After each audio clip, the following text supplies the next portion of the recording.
ประเทศลุงสินนี่นักกีฬาทวันเห็นจะเห็นวิดีโอตรงกีบอลจะเห็นไลฟ์กีบอลจริงเห็นตัวนี้เห็นอันโจจุน first session นะจุน Bible study นักกีบอลหัว question แนวจ่าจ่าหัวคอมเมนต์นักกีฬาหัวจูดอนบุตรนายนักกีบอลินตัวเห็น second session นะเห็นตัวลายกำสุงว่าทุพพนเอาเมกิตีนมนหัวขัดละนี่อิน WhatsApp ละดงละฮีอินcomment video กิสิมมาสะหัว comment กิบอลดะหัววิดีโอหัวอาจงทุดหินบอลเอามินสุเล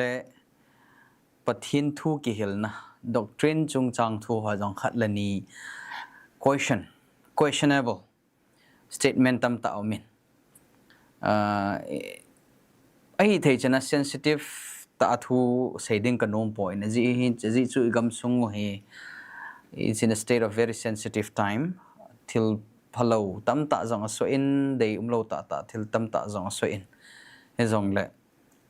มาสังกัดใส่บังอาเฮ when it is about the question of doctrine ตาสันจิกิบุลพูนัดหงปีโฮไอหินโตข้าเตียงอาเฮเล่ขัดเลนีวังก็ใส่ดิ่งเฮกตีอินก็ใส่มาบังอาฮี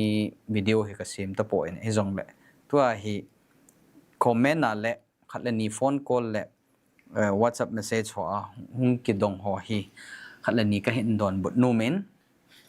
ไอเห็นตัวนี้เห็นกระจังเงินกับหงปออิน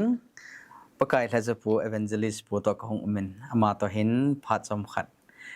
ในคอมดิ่งว่าเห็น evangelist ปูซองนั่งจงพัดมันตั้มตาเตียหอตัวนี้ first session นะจงจูอามาต่อ question ตั้มตา answer บอลนะก็เห็นมันคอมหันเหตุแต่ตัวจงเฮียมาจงอินกิทูปีกิดดิ่งก็หงปันคอมพลันดิ่งเห็นจิชุนสุปฏิยังไงเทโจเสียนหอจง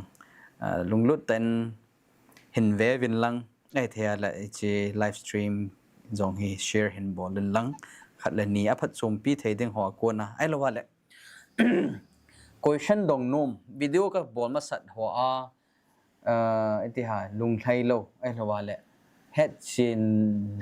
จีนโลหัวนะโดนุ่มเนี่ยมาเล่นในโดเทวหินไอ้ว่างาเฮ็ดเดียวขัดจูดวนบุตรในลิงเสนากันปีโจโลไม่เทกันปีเทโลไม่เทให้จงแหละทั้งปีขัดตาสันจ้าขัดหินนั่นแหละประเทศทูตาสันขัดหินนะสุดเละประเทศทูฮิลขัดหินประเทศทูอาโกนะอิสัยเทวปิวมั้งเฮ็ดจันจูประเทศไอ้ปุยตรงนี้ไอ้ใส่ดิวหินตินขัดก็กิมัวสูนั่นแหละขัดก็กิเดมนาทัวกิใส่ดิ่งให้ป่วยให้จงแหละที่ละขัดจูอินซุงหูบุงกำซุงน้ำซุงตองข้านี่ติงาแหละมอปูขัดติแหละประเทศทัศขัดประเทศเงินสีขัดหินใส่โลเทโลโหติงาแหละกันใส่จีหินกันใส่จิวหินโชฮีให้เทมุนลังทุดนุ่มเนี่ยผมมาเลยคอมเมนต์เอาจากนั้นดอเทวฮีอิจฉาหินตินบุลดิงจุนกิปามินห้องดูดหัวเจ้าเสียประเทศบุวินตินตู้หินวิดีโอมาสะหัวอีเวทนาฮิเลคอมเมนต์ทำขัดคอมเมนต์หอยตาทุดหอยตาเห็นบอลเอามินจะจงเละคอมเมนต์เฮลว่าทุกไงเราตาจีจงเอามินโจฮีดันดาพอดนตินไอปีเละคอมเมนต์นะบุยนะทุดโนมเห็นในห้องทำขัดดอนบุตรนะเห็นผิวตินอามาสเปนาดิ่งอามาสเปนักอีดอนบุตรดีว่าก็เห็นได้สัตชู address เห็นบอลดิวฮีอีกำสุงว่าจีเมฟดีไอมุนนะทุพพูนคูอหิอินอเวลก็ใส่กิดดิ่งฮีเป็นใส่เจ็ดกิดดิ่งอาสุงะประเทศโฮน้ำเปียดิ่งอาตาวโฮไอ้ละว่าเลย GMFDA Ministry มีมาลาอามาโฮมีขัดมีนีอามาโฮเดมนะทัวร์ก็ใช้ปออินใช้ยงก็ใช้โลดิ้งหิน ตัวหงกิใส่ดิ่งฮีมีไปหามาเตียเฮเลอาสุงาทุกิฮิลทิลโหอาจีดานซิสเต็มโหหงกิใส่ดิ่งฮีอาบันติงเล่ฮิจิอาโกนาปัททินทุกิฮิลนะจีดานลงปีติเล่ปัททินทุฮิลด็อกทรินจงจางทุโหแนวขัดจะปีหลังปี question หินบอลไอช่วยกันโดนบทลันดิ่งฮีจีจุนอ่างไงโหอเวหอนลุงลุดแต่หงปังุนลังอามาสเปนาอิสัยดิวเล่โซบิบากอมา evangelist ผู้ต่อคงเกี่ยวลิมคอมลันดิ่งหินลุงลุดแต่ไงอันลังพัดปัดเทนดิ่ง evangelist ปุ่นเต่าน่าจำจ่าขัดเห็นเนนตินบันติงแหละ question กันปัดดี question ขัดมาสเปนตอนนั้นเองเตวันเล่เลยสิเล่สงครามเที่ยวเจ้าเสแต่เห็นนาวเล่กระดำนาวไอเกมไอเจ็ดบิวตรงนี้ฉันเกียเห็นในปีหัดสนองประเทศนั้นมันเราพิการทางว่าเป็นให้เอาเดียลมว่าใจเดียลมทางว่าเดียลมนางมาให้ทุกปัจจัยมุจงพิชิตประเทศวิดีโอจำสายนางมาประเทศบุญลังพุ่งกิจใจใส่ดีหัวเจ้าเสียจงประเทศนางมาทัวร์มีแต่ตั้มปีนางมาทูละลาหัวนมหัวเจ้าเสียดิงพัดชมนั่นแหละฮินโดนั่นแหละกิโดโดในเทนดิ่งนัทูพัดเทบุญลังสุเลกับพานหัวจงนางมาขดทิ้งกันบบเซนเอมานีจงนางมาขดทิ้งกันบบเซนออนไลน์นะเห็นเวียหัวดีเจ้าเสียจงนางมาขดทิ้งกันบบเซนนับเป็นปีทั้งอินปะกายเจสุมินิกตาวิอาเมนอาเมนอะไรสบเตะหอเวลินก็เห็นลิมซีกินเว Everlasting Gospel Ministry YouTube channel เห็นvia live stream หงลุดหัวโจเซน่าจงจีว่ากิปาทุกันเสียจะไล่ตัว live stream มาเห็นเวหอนจัง question นั้นโดนนมมาเลยเห็นดงวันลังตูจำจะจำนาเทจะนะหงกิบอลที่หงสาวจีนกี่หัวลิมน่าเห็นจีนนะก็เห็นบอลทันดิ่งเฮียมาสเปนนะ question นี้ on doctrines Christian doctrine เห็นตรงข้า GMF ได้ทุกพูนอาโกนไอ้ละว่าแหละ GMF ได้อาโกนทุ่งกิเซหัวนะไอ้ที่ question นี้ mainly two questions kan ke ho lim than ding aban ding le video khat innovate dingu GMF dai akona hung video khat innovate dingu te ha reaction ti dam comment ti dam kan bol than ding hi ji chun a chai na chan pang thai jo si pangon lang hin beon lang ai thia la chi live stream ha share hin bol lang aphat som pi ding ho ma le question dong nom han jong comment an hin do theu hi tu hin ama sapena evangelist pu to ama hindong ka te hung khol lim le honing ka ting ap hele ka hindo nom chu number 1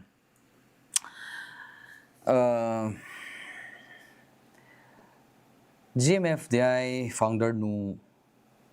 pe denga ka nu jong hin nu chen khulam hin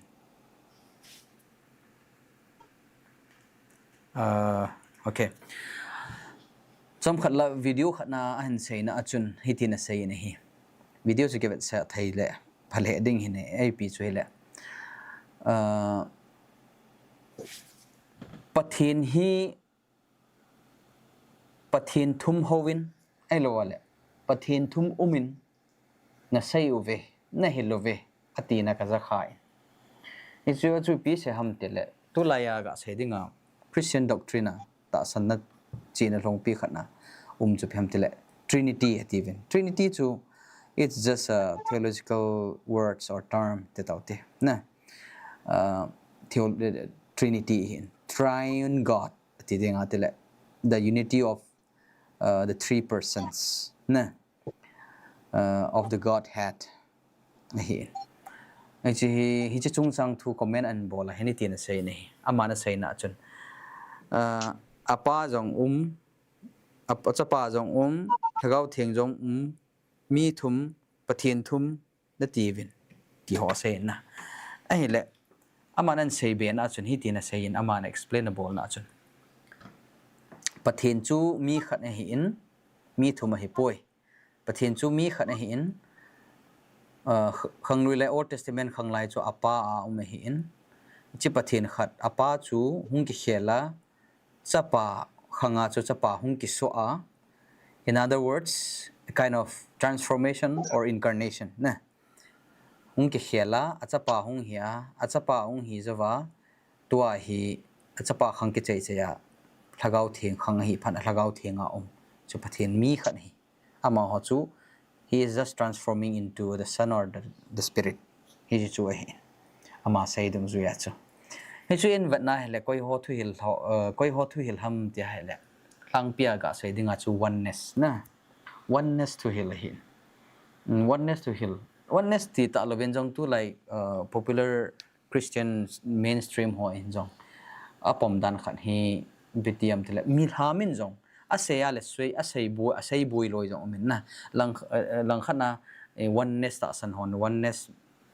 ta san ho jong chen bible chang apan sat na ho chu very true and reasonable it's right lang khana mi thum triune god triunity yong so even na hele kit tho he bible lang so ania lang ai pan dinga le alangang khat ang di lang khan ang di ti na hen na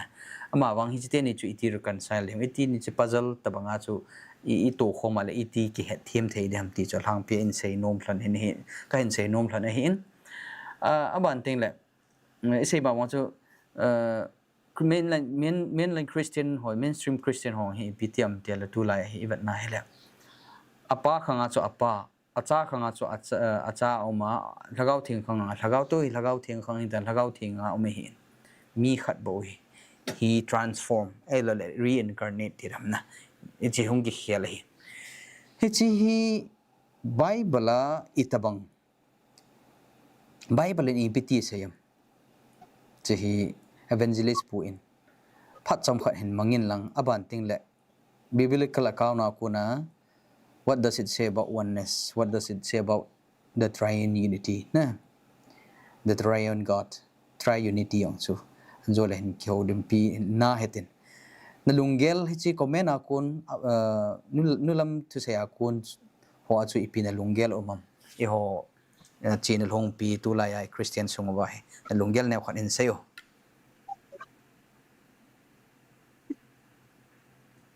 ale ke pam he singen se direct ngakan ton person GMFDI ya in sopio nu chin kolam le ato kom pi ho zo se ama sa penin kazana kan pung da in ama hi chol ngalowa itabanga panlajing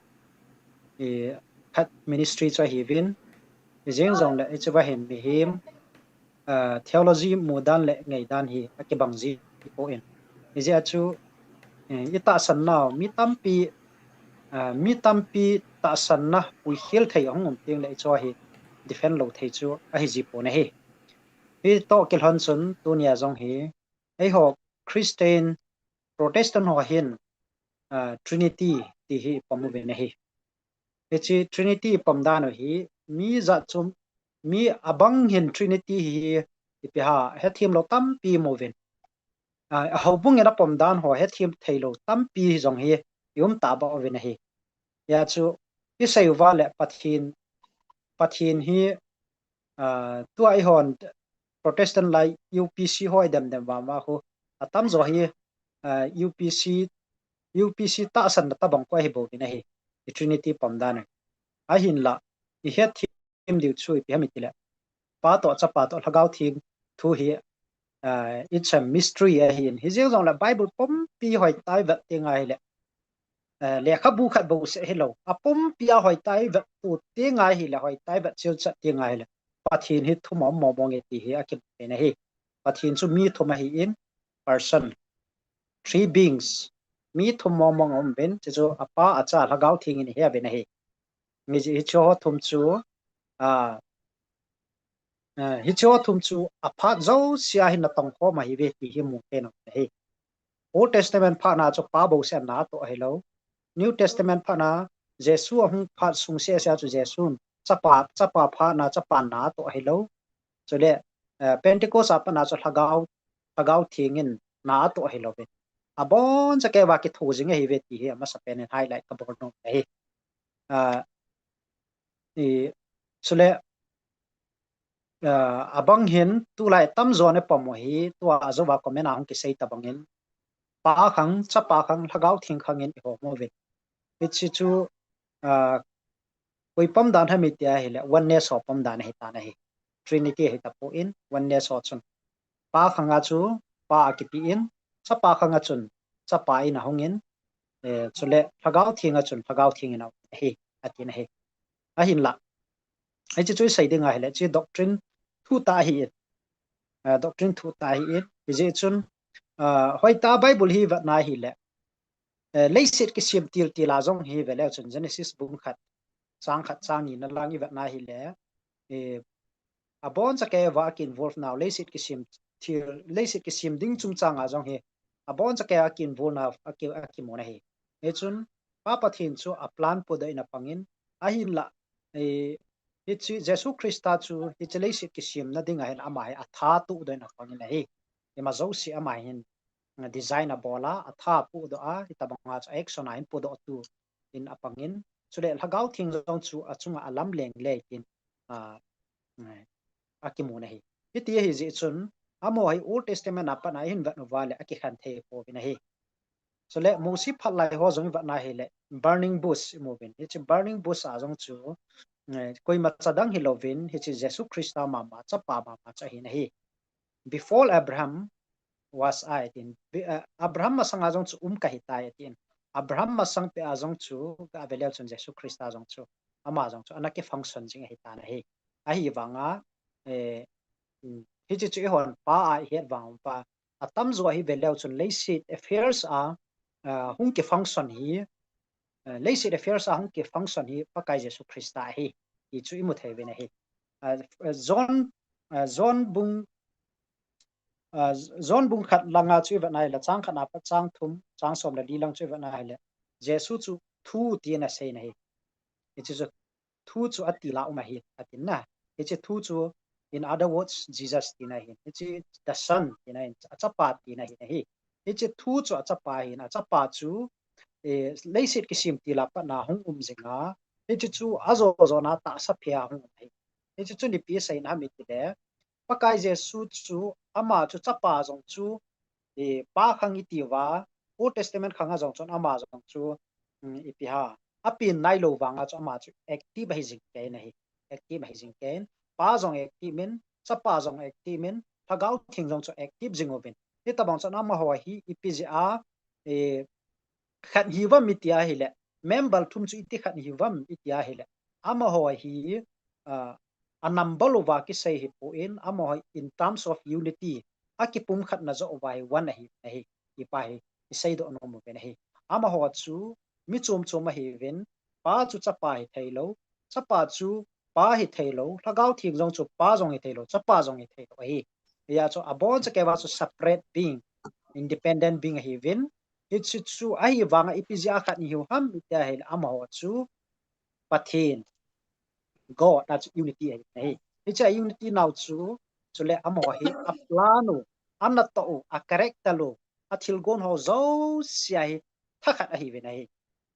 pakai jesu christa cross a athia jong chu pakai jesu christa bo sen athu ai po nei athu mu wa thu po ma hi nei ipiti atho ba mi ti le ichwa hin pathin in zo avengam ta po nei lagau thing in zo get money ho na chu na sata in comfortable in hi ti chon na sal hi jing o na hi atho physical la atho cho pakai jesu christa hi jing jong de na sa chu god the father de god the holy spirit in jong anna na cha thu la la hi te ka na bangin na cha pa ka chu hospital na puya akisu kha na chu ma chu nurse ona na khui ta chu hi chi ba chu nangin na cha pa ham na chan ham ka chu na vet zo lo na sa chu na hi chi ta banga chu anna jong chu nangin na thu ye hi emotionally asung langai na thu na chu ki banga hi ti pa chu ka ga sai no min tin hi ta banga chu pa to cha pa to lagaw thing chu khang zau sia hi active ko mai ve na hi tuwa jong hi pa jong active cha pa jong active lagaw thing jong active ba noi le si ki chei chan ge ya hi pa cha pa lagaw thing active ko mai ve na hi ti pa chu ka sai no me he a hi wangin am ho chu rule chum cha active hi ve ti pa hi ti ga he be di win kanom be hi chan chu hin sei phan nge sa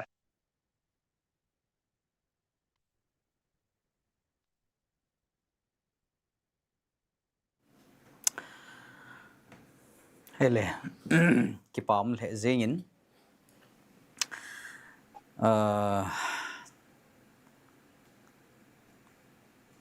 tu hin evangelist po yung hong zao and I try network hoi lo ham pitiam ka hepon ai pi le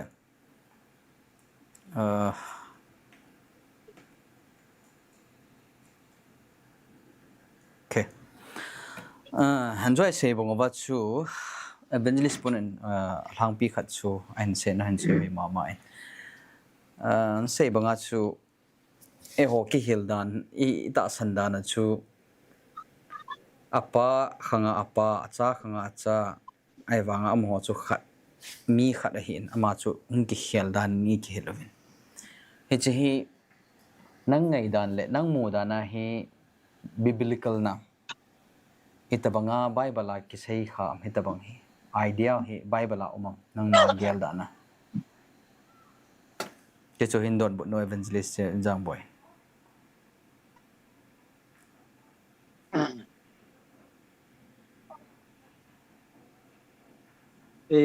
is it Bible biblical na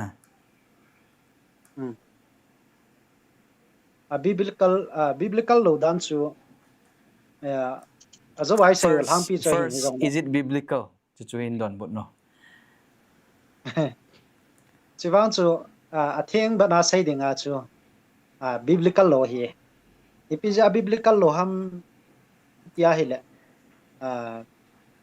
azo wa ka sai ta en mun khat bo se chu na va na hi le mun khat bo se bible khat bo se chu na va na hi le mun khat bo se chu na va na bible pum pi na va lo wa hi le ne chu pi ha nang sai chu di mai the a hin la bible pum pi a bon cha ken le tu in lang prophecy apa mo hi Daniel revelation prophecy ho hi atam zo christian hon he povin ka tinom na chu deep study nei povin hichi hoi ta study board tinga hele hichi ba hin trinity ke function dan ki che thana ma hi ya chu trinity ki che thana aum dan hi no mai le sanctuary service ong he ngai na hi sanctuary ti chu wana ho bu om chung chang thu hi oi dewa he chin tinga hi le hichi trinity chung chang hi ki he chin thei be mai ti chu nyau ka ga se hi hichi chun pa cha pa ha gau thing ki ti hi khat bo se hi in pa khanga chu pa uma cha pa khanga chu cha pa hong kila a thagau thing khanga chu thagau thing aung kila ti hin doctrine tam pi asu se nai ta hi ya chu na doctrine din pi chun bible nyau khat doctrine asu se nai la chu adi lo ti nai jing na hi he chan chu seng sa ki pa min ichi apa khang acha khang athagau thing khang kiti hi biblical lo ham ti chu evangelist pon hin sein nge hi chi hi thing pana sai dinga chu biblical lo hi hitabang apa khang acha khang thagau thing khang kiti hi bible a pon hi ama wang apa acha thagau thing kiti na hi akimin pha na hi omin ichi bible chang zo sia khu na la khang thu asai po in it talks about the person ami hi na ki sei na hi na example ad say dinga chu pakai su krista in na ho chi wen lang teaching and baptizing na baptizing in the name of the father the son the holy spirit apa cha thagau thing minin baptize ga bolun ti asai na omin ama wang chama khang pa khang chapa khang thagau thing khang kiti na hi pon hi it's not biblical ai le ipicha khang hi hong ke la do hoya hong ke la do han tile masanga isei banga chu to heal ho na masang laya theologian thinkers ho bible theology scholar ho in achi naw ta sanna nyau cha ho cho chu explain man pot he jong le hi chi hung do ho hi chi pi the ham na christian khat hin theologically established the ham ho ta san cha te bible ta san cha te he wa le pa cha thagau thing ipi ja ke sem ipi mong cho ham ti pa chu het ngai jen ya he gmfdi ko na hung ki phung do apa acha thagau thing hi mi khat a hi in akhanga pathin hung ke la na pathin hi na ki sei na ahi ahung kiti it really raise a concern because this is Christian teachings. This is not Christian teaching that is being taught to Christians. Christian ho koma hitabang unbiblical teachings ho he hong lut he dai ka sapoin Hindu te in ho trying tile Trimurti example aga say dinga so the supreme god ho supreme god so Vishnu titaute na a Vishnu so Vishnu who it's about 10 incarnation in 10 Vishnu chu pathi pathen chung nung pen supreme god khat hin ama ko incarnate na mi khat chu pat lim chom choma incarnation hung ping ke ji na he cho ho to ko hung kiloven he cho hi van nui pathen leisit pathen ho dan a hin ama wang chung pathen van pathen hingjing pathen hi hitapang chu he poi abul abala kuna van pathen hingjing pathen hi it's always the same kibangjing ahi abul achuni move Genesis bung khat langa chun pathenin van leisit hin se me atin hi pathenin van leisit hin se mahin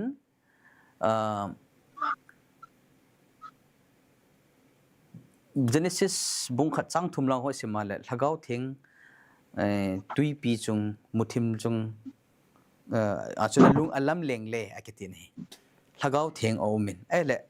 anui langa chu so chang som la segi lang ta ma chu isim kit na hele som le ko tam som la segi tam langa chu isim kit na hele ai hon limin mi him sim hati antikit ni chalaya athu chang man khu event na hele hoitan veleu chun ai hon limin ati cho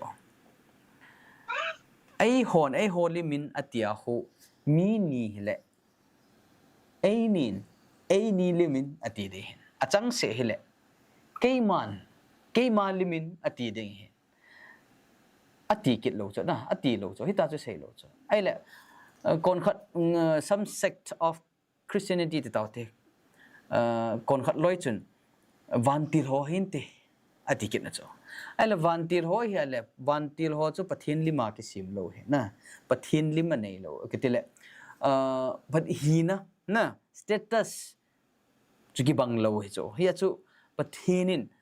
vantil sim sa ho ko ma cha ai hon limin ati the lo he it's not possible he the lo the le ai pathinin ama hi na akiba api ama tabang bang na khat ko ma chu ai hon limin atiala it's more than 3%. It can be 3 or more but Bible la imu sen chu pham tele 3% na apa acha lagau thing ai lawale Bible chang khat na chu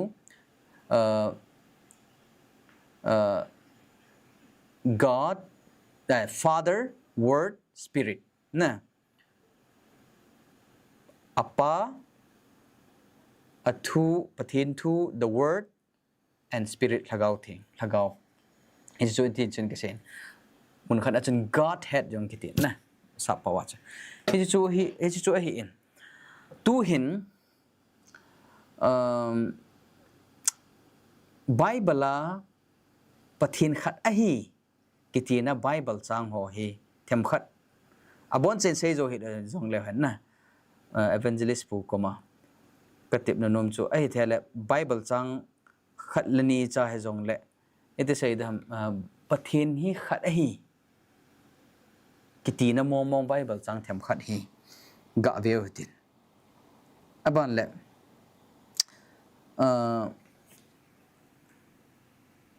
pathin hi mi thuma akila ana Bible chang ho jong a ume ti chu anjo chen sei ta ben he cho hi them khat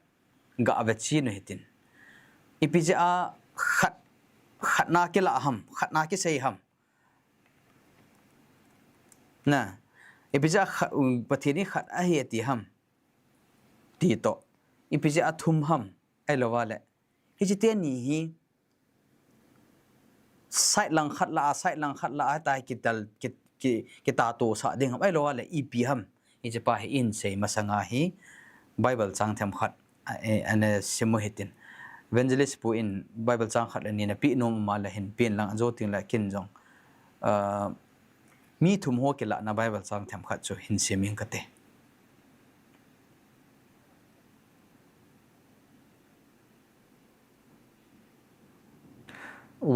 oneness hi na pathin khat na akila na chu Bible chang au ma le na cho chu hin sim ta dio mak bung som la ni chang som ni la ko na chu ban nai le pakai pathin nu chu pakai khat se bo a hi atiana chu first Timothy bung ni chang ana chun pathin khat se bo a hi ama le mi him ka palai jong khat se bo a hi atiki ne pathin khat se atinai Deuteronomy bung li chang som thum la nga na chun nangma pakai kiti hi pathin a hin ama teilo adang khana khat cha jong a umpui ti na het na dinga khat kisain na a hin Abrahamin mai cham thil tu atu na dinga phan khat atuma kisaina a hi Deuteronomy bung li chang som thum langa a jong chun mu thei hi in chula bung gup chang li na jong chun mu thei hi in Isaiah bung som li langa chang gup na chun pathin khat se hi na sei na hi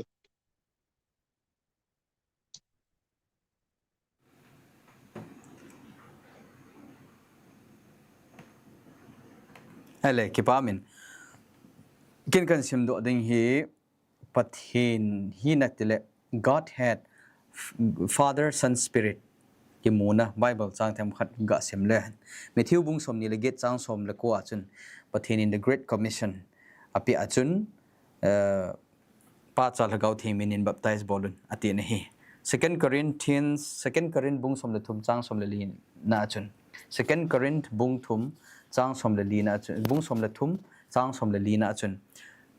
Jesus Christa pakai Jesus Christa ngai lut na pa pathin mi happy na chule lagau thing ke loi khom na fellowship chu be with you or chinom pi je mohan atien he John bung som le li chang som ni lugup na jong chun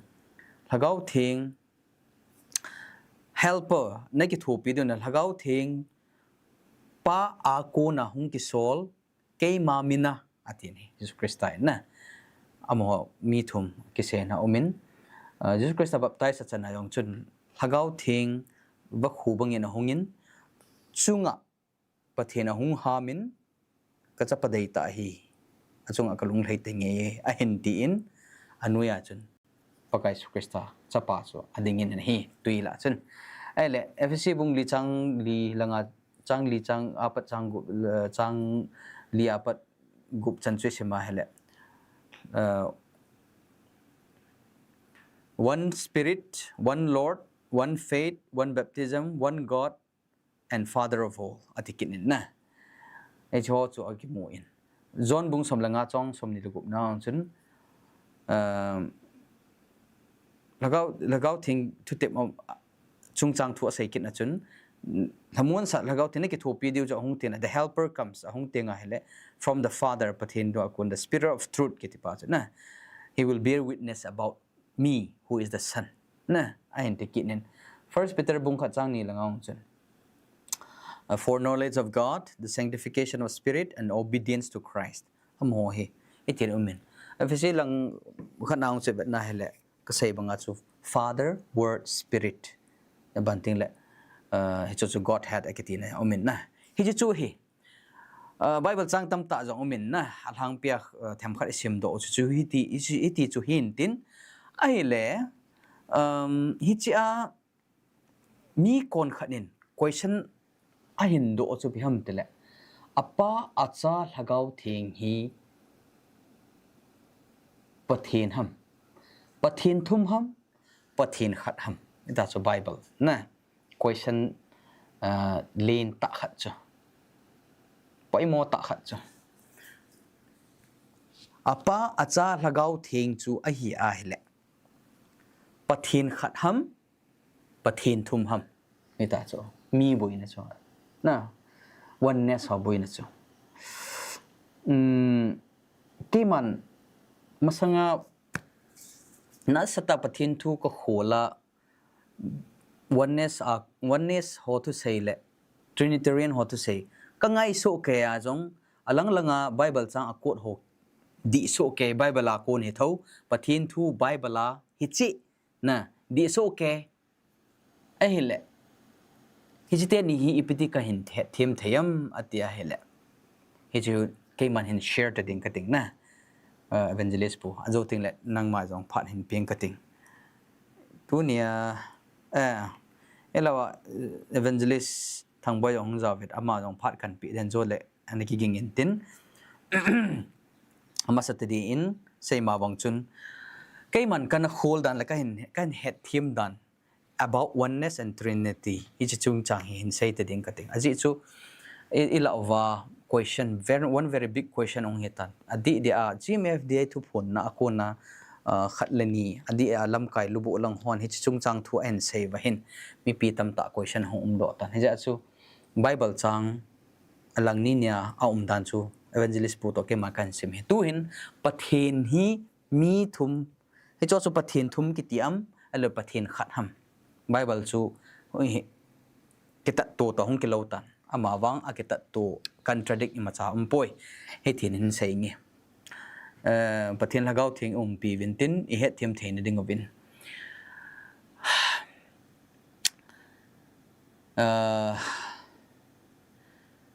esai ba bong genesis bung khat langa chun imotavin pathienin vanalei sit a hin semi aticho na pathin cho tain ai le pathin ho pathin hi mi khat se ham ai lo le mi chom mi him hilovin mi hi na hei hi na nei a hing mi him hilovin na hi na nei being person chu a chom hi wam ai lo le khat se ham aji chu mi tam ta in pathin chu khat hi in mi khat hi in ama hi pa khanga pa ama cha khanga cha hong ki so a cha khang jawa thagau thing ki so mi khat hi ti cho hi bible dung je na hele bible chang apan sa na ho hi adi nan ai wanga amo hi pathin ki ti hi mi thuma hi pathin thum hi lovina chukit le khatlani in argument abol nawa he kavet na hele tunia he argument elo le debate ima ka bol no ka kan bol go na he point 1 plus 1 plus 1 is equal to 3 hicho mathematics question mathematics equation simple mathematics equation dum ju ya chana 1 plus 1 plus 1 2 is that ham 3 hicho ai le khatlani so pula naw ti ha in dong jin chutia 1 plus 1 plus 1 equal to 3 ti ho mathematical equation na pathin chu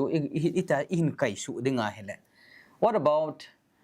1 into 1 into 1 kati cho 1 into 1 into 1 is that 1 he cho na aji bija chu ka se ham tile pathin ki ti pathin hi ngai lut na hin ngai lut pathin hin he is love god is love pathin chu ngai lut ki ti hi it's not a plus it's not minus it's not divide it's a product na pathin hi ngai lut hi it multiplies hoi tan ngai to leo chan na pathin ngai lut ki ti hi it multiplies inje a hele sit jong yo mai nang le ke jong yo mai it multiplies nu le pa ki ngai lut na chu it multiplies and the product is you and I e ho hi chu na acha te product hi chu ngai lut na product chu ya chu pathin hi ngai lut na pathin chu mathematical ko equation na hin kai la de ngai le multiplication jang tang 1 into 1 into 1 is 1 zong la hetia chu mathematical equation na pathin hi kai su ding kai la ding kan mom po in ya kan sei chi nom hi ka hin mu chi na ki chi ta khar hin sei le pathin chu le sit sim wana le sit sim ai tai pathin chu tai ai le Daniel bung sagi langa kho iwat na hele ki chi ta khat chu hitina sei ni hi Bible chang hin bet sang kating ai thaya le Daniel bung sagi a hun chang ko na kho isema hele ai pawa hin phong do ta ding kating okay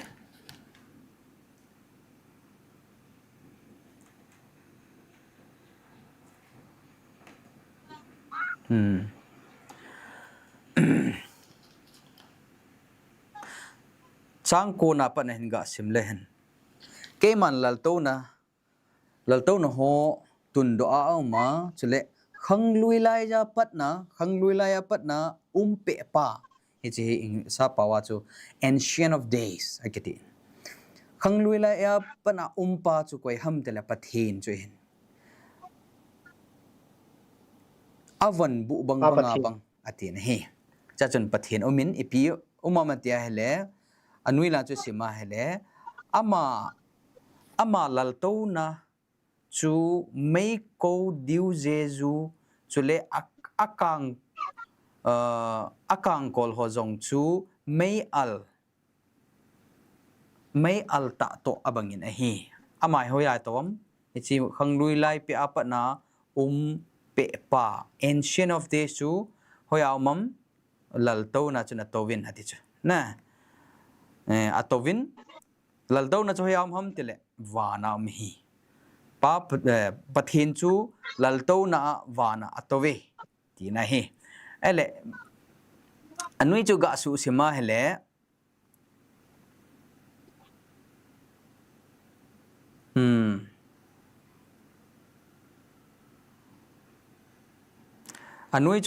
anui lang chu ga sima hele chang som le thum na hin keiman zana thilmu ho kanai za chun vevin mihim chapa tabang khat van meilom to ahungin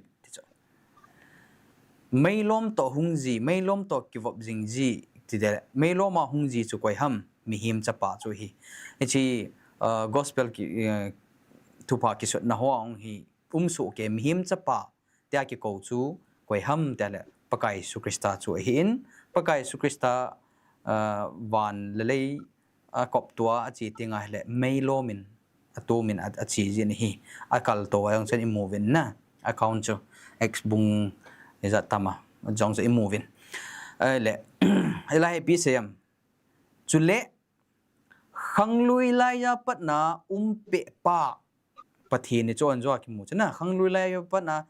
pe pa choya to lalto na choya ma wana chona ama chu ama ko ma chun ahungin te chu koi hung ha koi chung ha mihim cha pa chu na chlai mihim cha pa chu khanglui lai pa pat pathin ko ma chun ahungin chule ama hona ma chu anga hin puinai chun hi chu hijla hi hoi ta even na le ipi ki sein ham tia hela adang hi poi hoi tan veleu chun pa pathin hi lalto na atovin mihim chapa Jesu Krista chu chi Old Testament a hi khanglui laya pa le chapa ki chi ta mi chum a hi naw ki seina ki ta lang na Bible chang choi na lalto na oma thutan na na dinga chu mihim chapa hi ancient of days masanga chu hung heti chu ancient of days chu pathin chu hin mihim chapa chu ka ham tele pakai su krista chu pa anga hung heti chu lalto na ang sunga chen thutan na oma chu ya chu pa le chapa hi มีจูมมาหินะฮิจาหินะกิมุจีนสันฮีOld Testament นะกูนินไอ้เละแล้วก็ทิ้งจุงจังทูอีกใส่กิดดิ่งไอ้เละชุนอันจง Bible จังขัดเองสิมโดตาเป็นแล้วก็ทิ้งลุงม้วนสักแล้วก็ทิ้งนักกิจทูปีดิว helper จะหงเตียงไอ้เละปากอากูน่ะหงเดียหินหงเตียงไอ้เละเกี่ยมาจุงจังทูใส่ดิ่งเฮียที่จ้ะไอ้เละฮิจี Bible จังกิใส่น่าคนขมวนสัก another helper อตินะฮิจี Bible จังฮีเฮ้ยแต่นั่นสิมตะเดียวตีหินเวทสักกินอย่างนี้จะให้ฮิจอทัวร์กิโมเสยเจ็บโลหินจะไล่หินเวทสักกินอย่างนี้จอนบุงสมเลลีจางสมเลกูจะจนเวทสักกินจอนบุงสมเลลีจางสมเลกู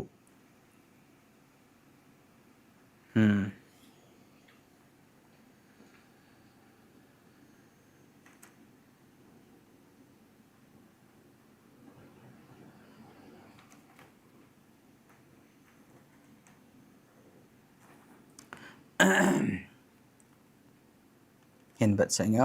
เคจอนบุงสมเลลีจังสมเลกุน่าจะให้เตียนเสียเกี่ยมันป้าเฮงาตาววิ่งติ้งสุดเลยอามันนั่งหัวไอ้มัดติจะนั้นน่าปีจึงดึงูละมุนส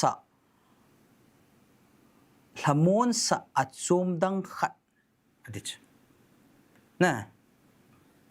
ฮิจิฮิก็เห็นเฮลจิโนมินนี่จะไล่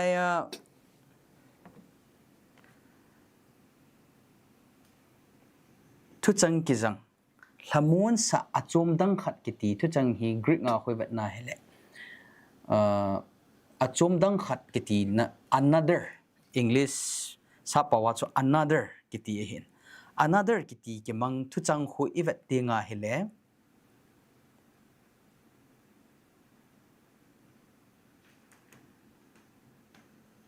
excuse me khat bay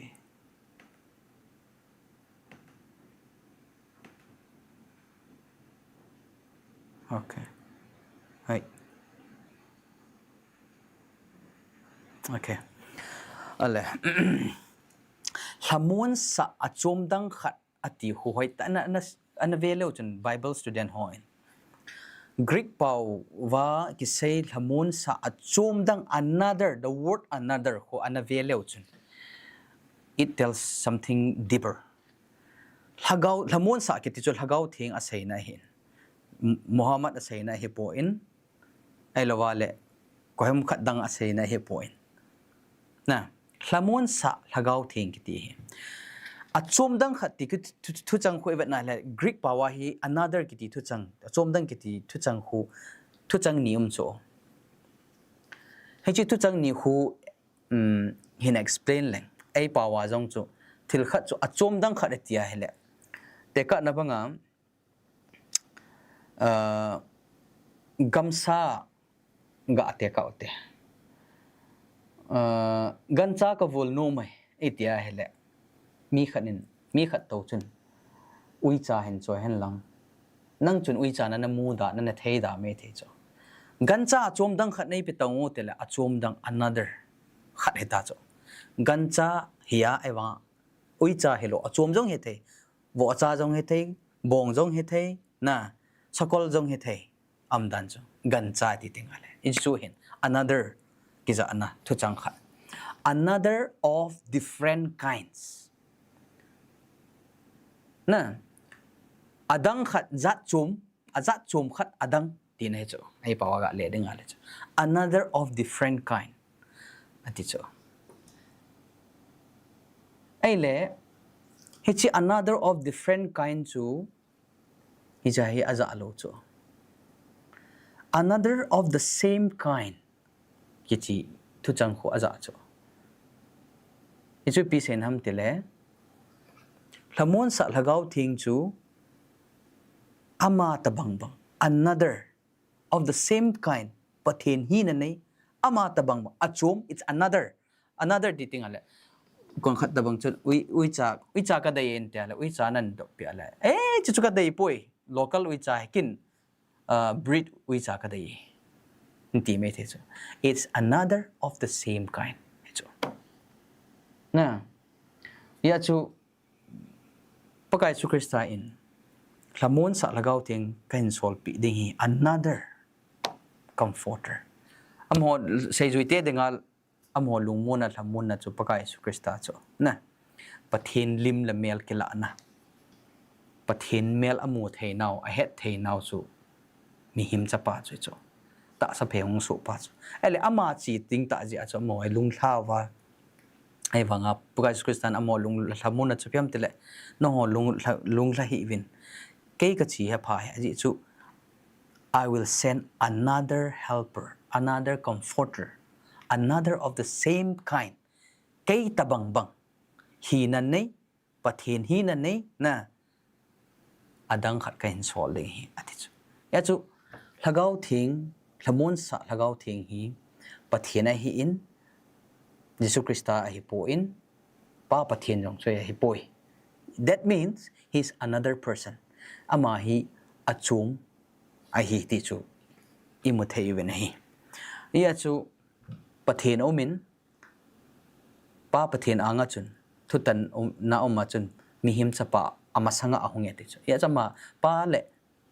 pa pathen le chapa hi achum chom hi mi chom hi ai le lagaw thing jong hi mun chom chun bible account tam nai hai jong le he chalaya a hil chit na chu phiam tele adang khat atina hin pathin chapa tele mihim chapa ta ke ko pakai su krista to lagaw thing jong hi man hi mi chum a hi hlane ti chu imu theu cho aji chu mi tam ta ni hil chu pa chapa a hi chapa a ko na chapa khanga ko na chu lagaw thing khanga transition ki khel ai lo chapa chu lagaw thing ki su ti dana ki hil chu his bible chu iwat nai la hi lo hi chapa pathin omin chapa jong chu achum mai hlanin lagaw thing cha chum mai ven mi thum hi ve ai le mi thum ho chu iti khat hi wam ta cho question chu bible na sei chula deuteronomy lang chu vet na la pakka o israel na pakai na pathin chu khat a hi ati chu na thum a hi ati lo pi chu khat a hi ti chu ai le tu nia christian ho hin pathin thum hi howam pathin khat hi howam pathin khat ke ho hi ai le mi thum hi chela pathin thum ti na chela jo na 1+1+1 de chu don't bring down pathin chu simple mi him maths equation as in pul hai ka sei bang chu 1 into 1 into 1 chu 1 no hi tho hi hi ta chu pathin thu sei de po jong la pathin in ep sei nam chi hol zo ate ai le bible chang a chai na denga kan sei no chu epg a thum mi thum ho chu khat ki ti ham a masape na deng ani na 1+1+1 chu 81 he the ham ele bible chang pathin khat ati lam iti pathin thum tot na ho to kilove na tiu ta cho na a hi poi hi chi jo hi deuteronomy hin simote hin simomongate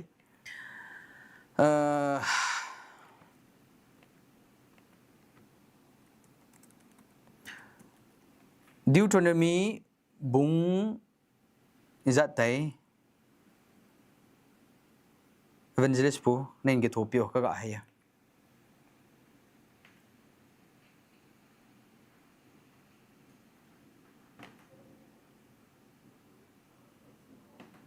bungli chang som thum langa na he che kan hil che ding a hin hoi tan hingai ven lang he che het tim leo chun som thum langa na ti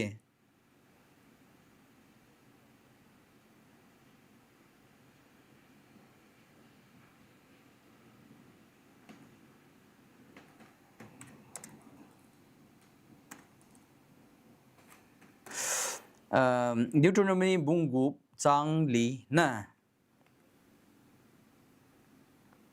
okay chin siminge na hin vet sa winge no ho jong okay Deuteronomy bung gup sang li na chitin se ai hin la nong hon pakai na pathian hi ai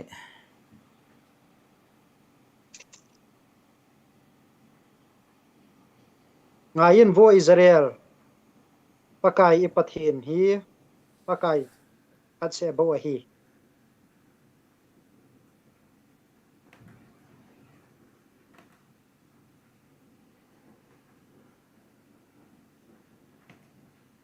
dan bu bung gup sang li na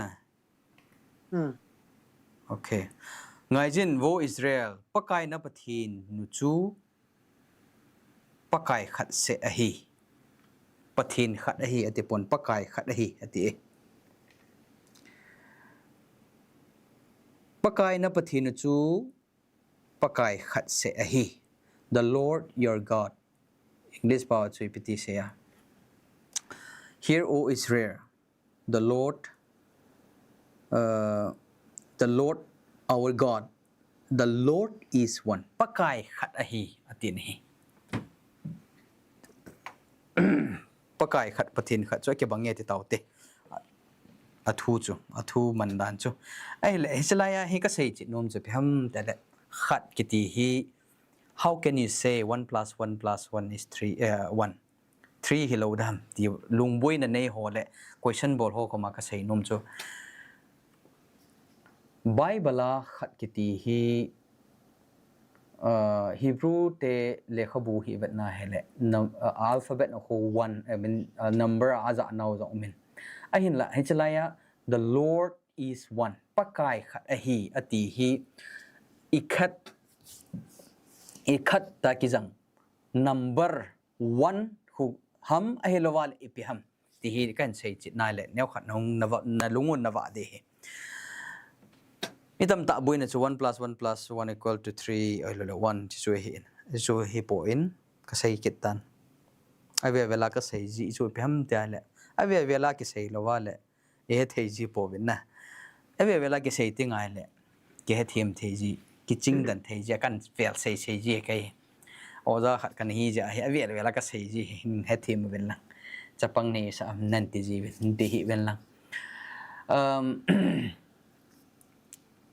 Hebrew power if at nai le ikhat kiti hi it's kind of let's say plural singular ti dinga hele bible 1 kiti khat kampau hi if at nai hele singular number khat se a khu ki mang hi poin Hebrew te in khat ati tinga hele it can means unity na united as one bible account tam min jong la khat la nin sei kit len bagai su christian jong sei juite dinga ta wa hi mi som la ni ho a dinga ta wa hi amo hi khat a hi na dingin tina ta win hi aban ting le sei wa nui le se na ta san cha te ho zo se dinga ata wa hin tu lai sei dinga millions ta so mi tam amo hi khat a hi na dingin ataw ket ni khat ni yong lu thum yong helo khat a hi na ding wa ele he che khat sunga chu mi ja na ma million sum cho sei ju ho chala more than 12 na am dan cho 12 plus ta cho he cho chu iti 1 + 1 + 1 + 1 + 1 + 1 plus equal to 1 hit he da ida chu ido jiwam iti chung ki dong le angol ni him ikiti me theo cho na ga sei de ga cha mi som le ni ho chu iti khat hi o na mi millions tam ta san ho chu iti khat hi zo million se la mi tam ta se la how can it be one it's the same question na ya chu mi thum ho jong hi how can it be one it's simple they are a united God united as one mi thum ho chu akipun home now united as one ya chu one God kiti chu na united God one God kiti na chu he is a Hebrew 10 ikhat ati tinga hela united unity study deeper study bolin lang Bible student na veleu chen hi tiong chen mo de hi ja chu it's not just a singular number one but it's an ikhat it's a unity pa cha pa lagau thing amo ki pun khom cha pathin ki ti chu amo hi na hi amo hi separate hi han lang achum chomin ban noi le se na pathin ho ta bang khon Vishnu aban ting le Shiva ti ting le ati khun ki hom khan ta lew pathin hi na he ta lo chu amo hi they are one in character hi na purpose ato atham ho na one mind ya chu amo hi one God ki ti the Lord is one not just singular one not just one person na mi thum ho chu they are united unity asai na hi amo thum ki khat na chu amo ki loi khom na organization khat chu pathen hi na chung nung pen hi na chu chang na hi ve hai chu ka hin hil chian nomin tu hin evangelist pu ma evangelist pu jong omin ai thaya le na video na on thai dem evangelist thang boy patinin abon che ke reveal lo asai chit lo he na Trinity chung chang chu Bible lai sao ta hi jong le chang chakhat ka ngai dan ko mu dan ho hin seng ka tin na Bible pum pia hi Trinity ti pha le hin adi dia Old Testament a khu patinin revealable lo hin hing sela na pathin chu thum hi ki dia khu Old Testament a khu abon che ke asai chai lo hin ai wa Old Testament a khu ivet tinga khun pathin hi thum hin te ki ti alampi na alampian ko hai cho alampi hin ko wo hin New Testament hung pha ting le New Testament ivet tinga la khun kichi sela New Testament a khu Matthew Mark Luke John a ivet tinga la khun niyom dan hoi ta hung kichi di chanin na abana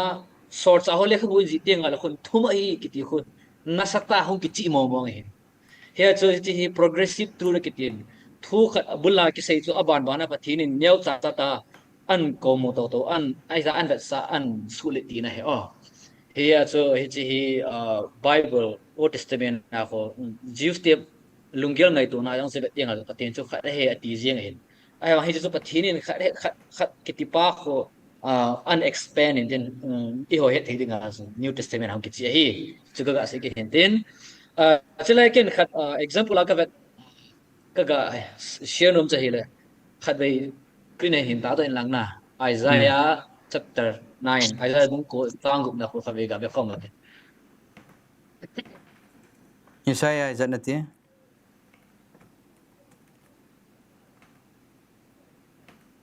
9 verse 6 na okay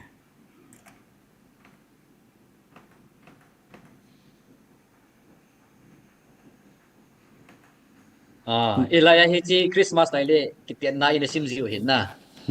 ai le chilai neu khat ga tin izen mi ti le e hoding in now sen khat apingin chapa kha ki pi ve chile vai po na chu aling ko wa aput ding chile amin ki dang amin chu khat na chu phiam hi chi koi ki sen han ti tenga le pakai Krista ki sen hei dai bona inu bu cho na Messiah ki sen hei dai bona inu bu cho ai le chilai ki chi ta Bible Messiah chu amin ho ji ga be tinga le amin ki ko dai khat na chu amin chu phiam ter ki dang ta tin sa ma chu wonderful ti dai amin pakai Krista min dang ga chu phiam wonderful ani na chu phiam te le thumok thim athum na chu phiam te le ha chung nung pathin ka ti chana pakai Krista chu e hoin ha chung nung pathin he ti du pa kai nuk lo cho ai ma Bible in ki chi sera chalai mo nai ha chung nung pathin na ti he chu pakai Krista he ha chung nung pathin ni tiang la di mo nam loi abana ivekin na le te le tun sot pa the everlasting father pakai Krista min kha phiam te le tun sot pa so na everlasting father abantil ka bana chamna leng sa pa ti ding hi amin ho ngi veting ale ki chi sela chu pham te chapa hai ki pve di ko ham ti ngala paka Yesu Krista ki se nei cho ale amin ho cha hoi tai veting ale pham ti le atai tar hi veting ale pathin hi na mo mo nei he chu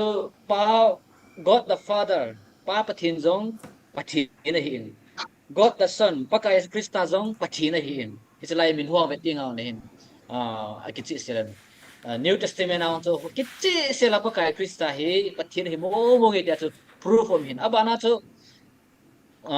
short sa hole khabu ji ki tele ki che se la hagau thing no cho bắt thiên hi dia ko avel cái chế sẽ là kim mo he na cái số ko nai veting ale Trinity ki ti hi lung kham dia hi poi lung kim dia poi cho Bible hi veting ale hin hoita Bible hin ase phem pathini khada he di chu izola na se ba na Hebrew hama ikhat ki ti single khat sang khat se cái no ko phem ti le yakit a hin Bible in pathin chu yakit he di lo cho ikhat he di khat ti na hin ai le chi ikhat he kyang nya cha ga share no mi na ikhat chung cha pathin patinin la Genesis ka beting ale mi him ki siam na cho sin patinin mi Adam le evi ama sape na cho mi him eho limin ati eho kona eho limin mi eho lim bang bang khat semuti ati cho hichilaya chilaya ko patinin eho ti na ko beham ti le plural cho in the sense of plurality hin na ai le chilaya ki chin ai le tua igial dia ka de kan chaphem ti nga le pathinin Adam le eve asema chu mi amani chu Bible pi de sem tel amani chu khata hil hone ti chu ta sa khata hil hon tai ti chu na amani chu asim sa ya chu mi ni a he ti lo tin khata hil hone ti chilai khat thu chang ko phem ti le i khat a hin he ji chu ni pi ba sam ti le ni le thum ki gom khoma khana din pa kho khat ki ti hin na izo na se ba nga chu ai le la akichi khat pham ti teng le pathin chu Bible ai ba teng le pathin chu ngai lu he ti chu lung se he ti chu ai le ngai le lung se chu mi za ngai dem nang ni koi sa dai bol ke ta YouTube ma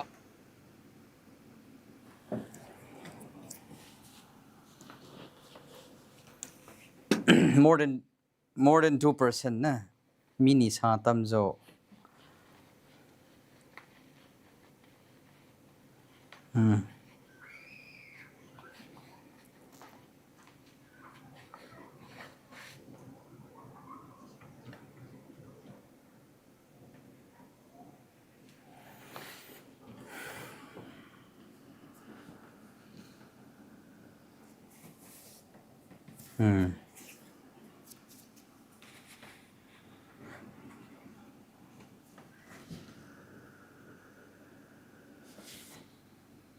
thum he ti te mi hem long chuna anu pusal he za mi nu he za mi pa he za bana te ha acha he chona mi thu mi cho the saying a cho family ti na he ai le chi family cho family kana so mi ni mi thu kyum te cho ai wa ama ni chu khat he ti cho Bible Genesis a so na le tinga le ama ni chu khat he ti cho khat ti na cho phem ni tinga leถ้าขณะมุขนะไอ้กินไงลุดนะไอ้กินลุงเสนาปะทินเมลปุตนาเป้าจะเสียนะเห็นบ่เว้อ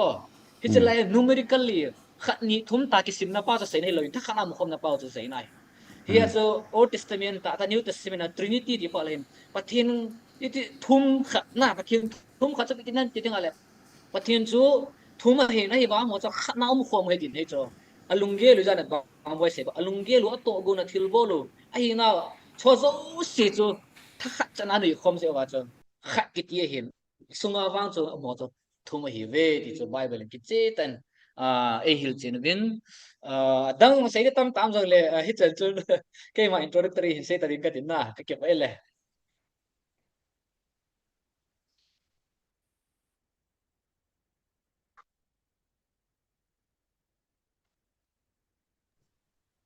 มาบ่อยแบตเตอรี่กี่เขียนเห็นตินตัวจะเลยเนี่ยขัดกาเสียเบลังจะแบตเตอรี่กี่ไอ้กี่สูดีกันOld Testament aku ibating alahin ikat hiji Babel insan ki sa hwang sala na Babel insan ki sa hwang che beting alahun mi ho chu is a Bible in mi ho chu khatin hong mu khom be khatin hong mu khom in sang ta khat an so go ta ve an sa ta ve ti so hiji la ya ko mi ho se chu khatna hong mu khom na ba ikhat ki ti mi tam ta he bang khana mu khom ma i khat ki ti ba pathin yong chu thum a hin jong la khana mu khom na ba chu i khat ki ti hi chu in Bible la invent ding la khun ki ti se ai la New Testament na hin thum ho ki ti se la mang bo ki su ti ka khun khat te sa ga se wa tin na za nang in nang sin the de ke ka ko ma he Bible lom lo cho Yo Bible text khat na pathin chu oi khat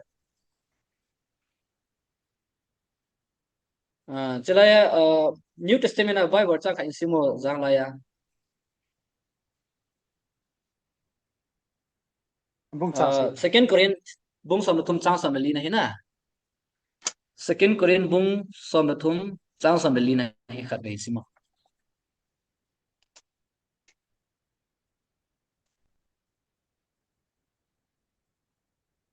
bung som la kum chang za chang som li na verse 14 na chana 14 pakai Jesu Christa lung set pathian ngai lut chule lagau thieng ki thopi na chun na bon chawin upiwin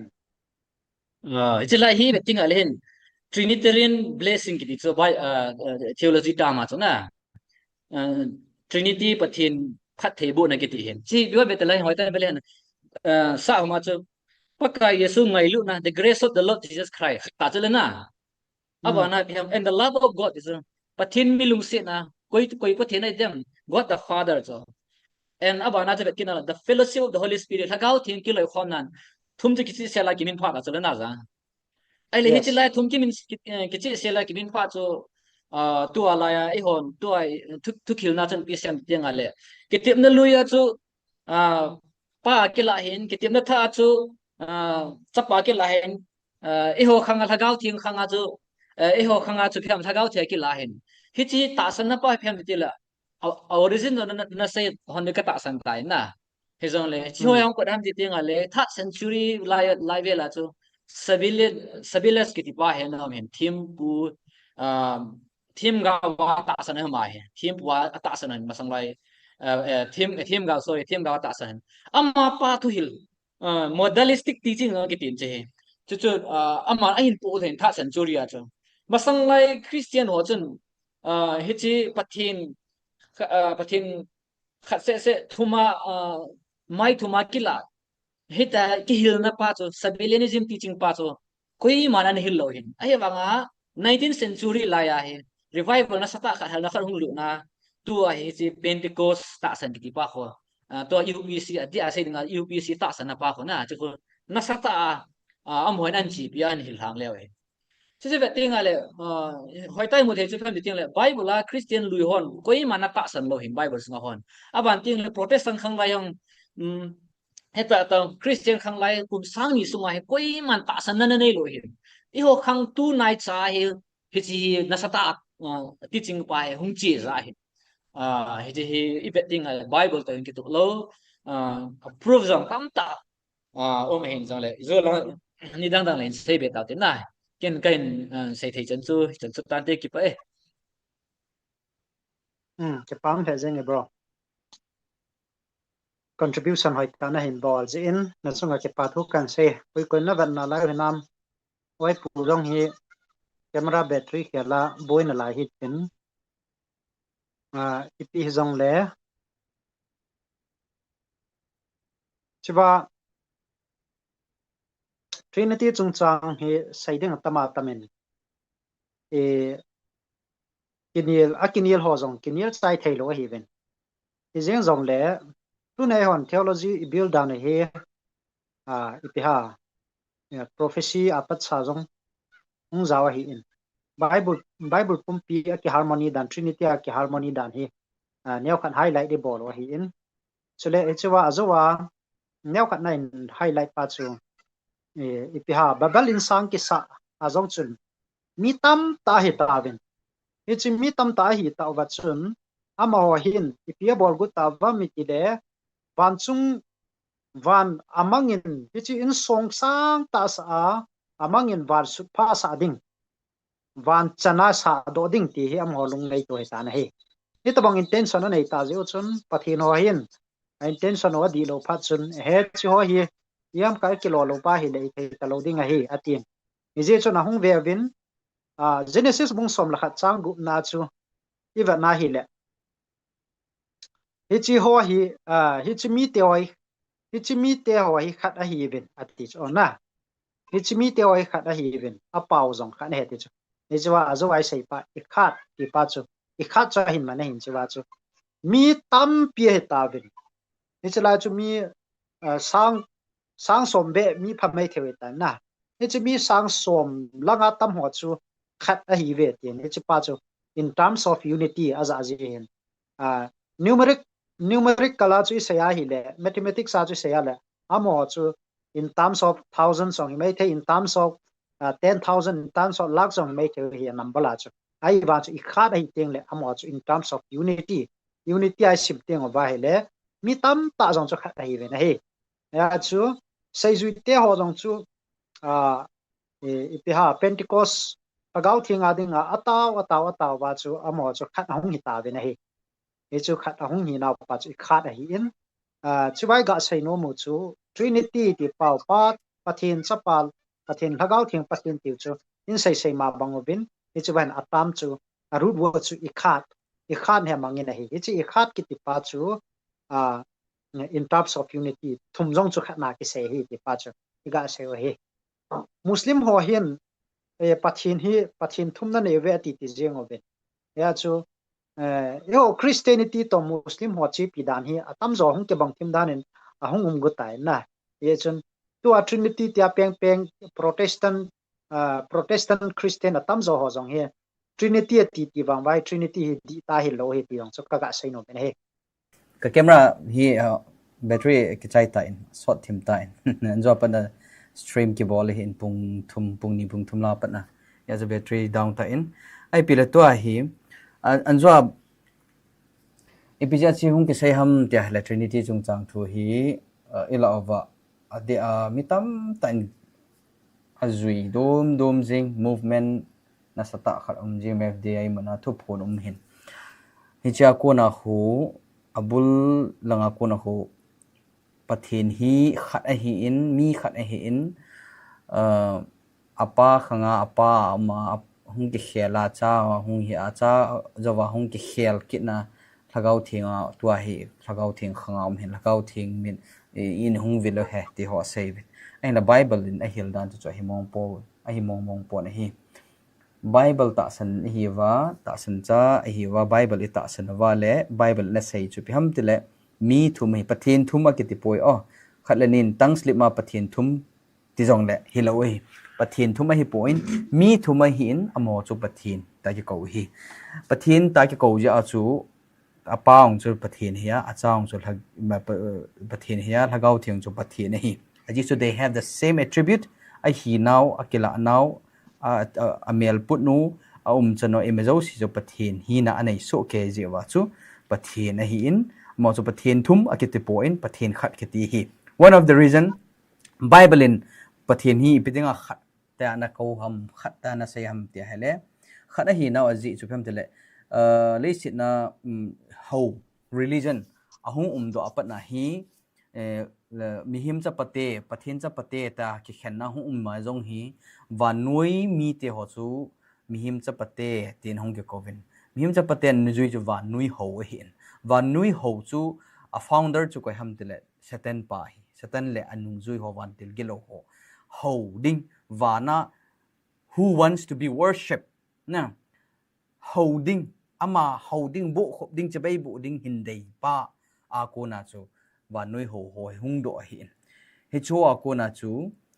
ho ta ho hung do hi polytheism tile pathin cha chom ho na cha chom India in jong millions of gods ane na hita bang ho hiwang ko ram tile agilo pa satana ko ne hin milhem pa ko ne hin hichi polytheism hin de na ding hin fight na ding a lawale am ho ko na cha choma na dinga cho pathinin khat hi na pathin khat hi na chu introduce hin bolti da ahin hung kila na hung ke sa na mihim te ko ma hung ke sa na chu pathin khat hi na chu hi jong chu hi in tu hin question a chai na ding in thil tam ta aki sei zo po in GMFD to phone hin nei ho akona adia zanila video khat yung ki mo sa chu hin sharing kating ai thela video jong han bat sa in kating Khanin khanin na to piba khanin raza ba se papa yo ko na da tua sila ya uko kino na wale na chibi wale na jina chana ne wina punu chana sila wina punu ba na punu je sina mi ti mi khanin chana ne mi yim tai mi khakat mi bo ya sila ya tu mi sa ma ba ji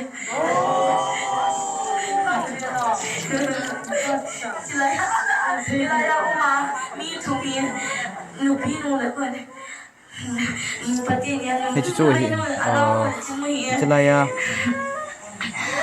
unu lung kala si ipija chi hi kan vet sa hamatia hele kala na ro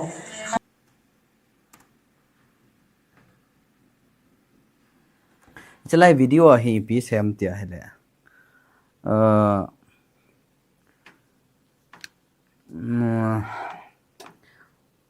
thila ho hin now cha le now api nguvin am mi him te chun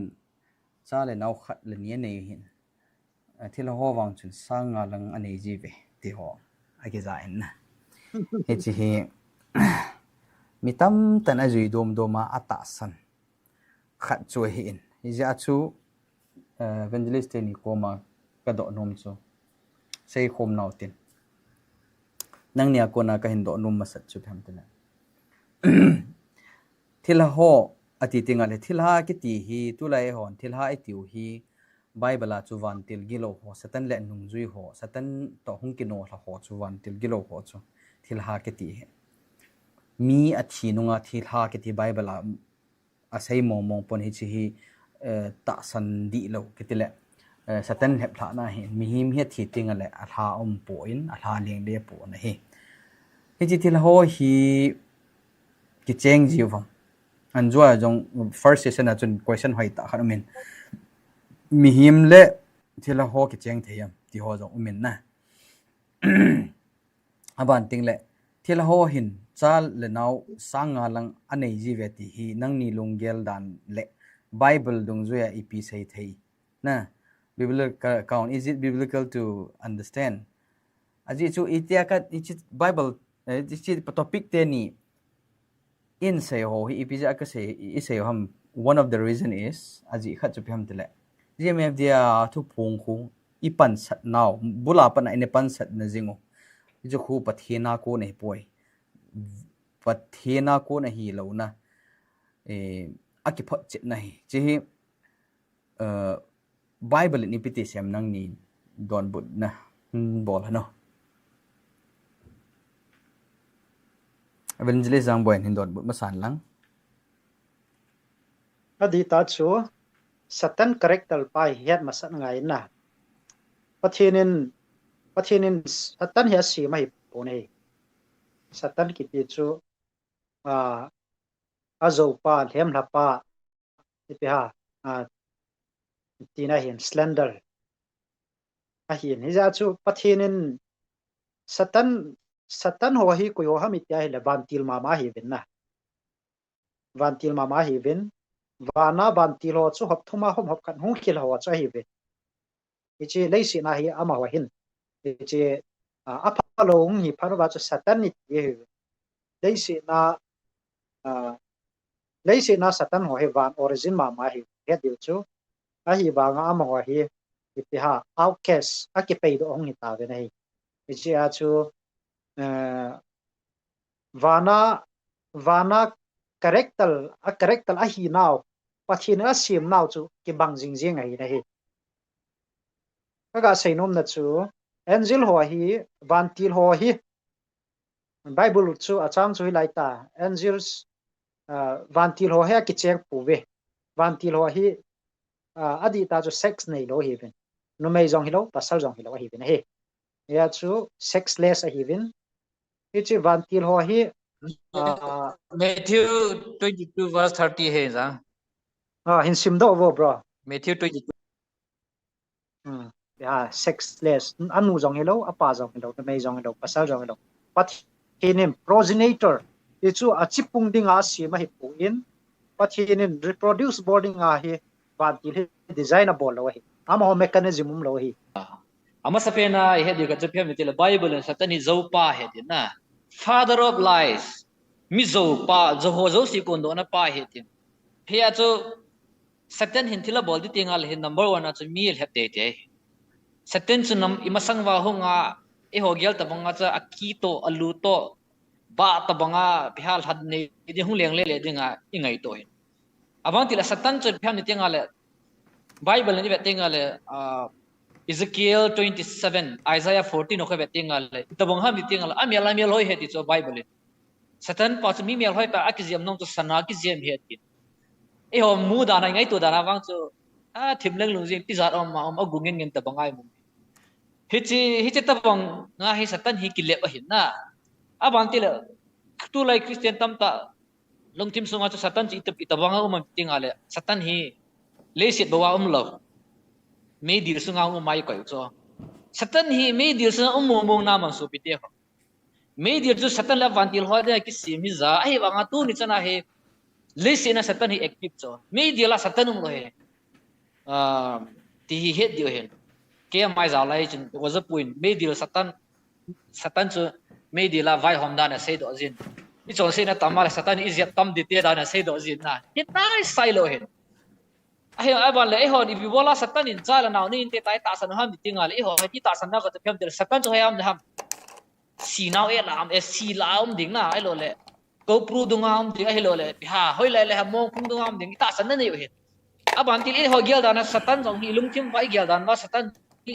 family to banga thila ho anoi dunga he pha ki cheng wa na naw sen ka ji e a kap lu ne zan le kom dunga chen sila sun thahi vo du da ki to satan hi ho to banga le sinai family dana dana ingai to je wa cho satan ki pa he satan hi alham dana ngai to satan ki pa he akim dana ngai to satan ki pa he ai wa satan so pite ho hoyam ham ditingale mihim te lai ma thilpalo tam ta to na wan til te to hin am ho chu zila cha ki cheng wa nu pa hin ko man wa hi te chu cái coi vài đã cho cha là nào này cái saboi lo hết amo cái saboi nó cho em tin là mi ra cái hem đó dem mi ra cái sumong dem ti ba vài cái saboi lo hết thế chỉ cái hem na sang ta hiện sẽ mong rằng cái sẽ cái cho em tin là GMF dia cái bang cái đây na tam tam cái đây lo na toa cái gì hỏi hết na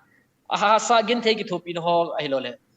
tao na man ho kadai mo poi kadai hi sang le to a hil lu pau bible da kitu lo pa bo hikin ka sa lo hoi ka sa lo bible da kitu poi ka ti bo he hi cho bible to hoi ta ve ting ala wang GMFDI ten satan asai dan pa to satan hi na pa ta hi ki bang lo ki to lo he ti cho ga siano achom lama sei dinga chu mitam chilaya video emu bonga chu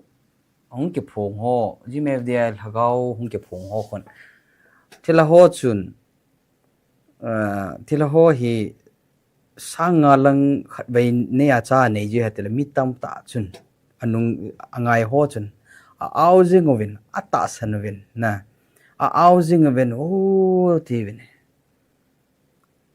hoi tan ngai vin so pete ho thilha ke ti hi vantil gilo ho chu hi vantil gilo ho hi kichenga naw neya he po bi bible chun kichi ta sei chu pham tile vantil ho hi they neither marry na anja bible chang chu avelenen re sa kin wingi hoi tan chi hi mel chu an lang satan pa in nal hem jingova bible na mu thelo hi kon jang ka puna in resurrection mi him ho jalaya pa kai chu christian se na mi him hong he thokit na zo ting le van til to iba du status hi intelligence na hen lang status of van til to ki ba ding hi ati chu van til chu itabang ham they neither marry nor given in marriage van til te hi ki cheng lo ki chen na chung chang ita chu they are not given anja evangelist pun seitan